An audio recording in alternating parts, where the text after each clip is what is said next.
Sen sen. Artık ölme vaktin geldi.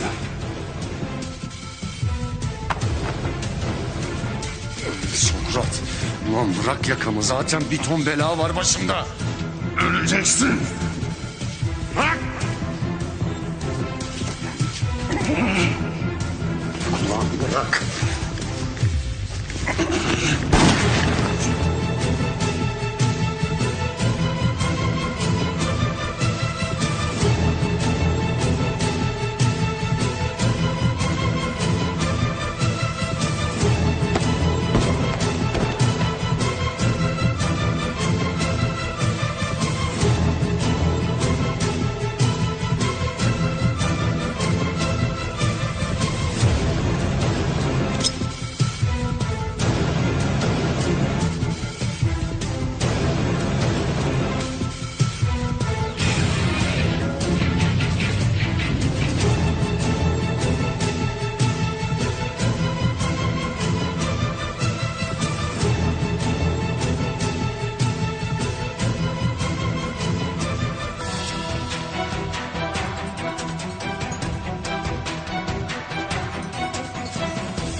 Patronu vurmuşlar.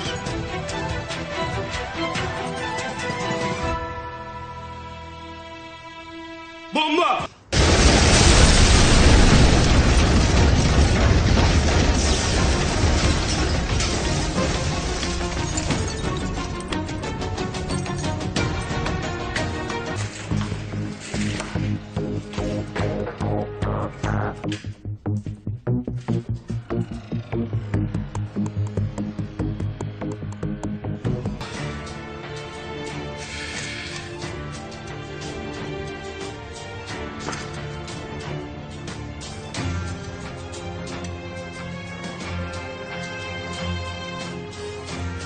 Tövbe bismillah ya.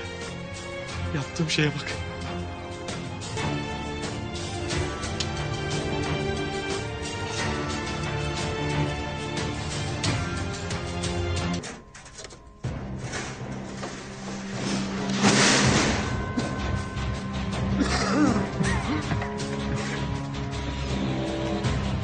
Kertenkele. Lan bunun burada ne işi var?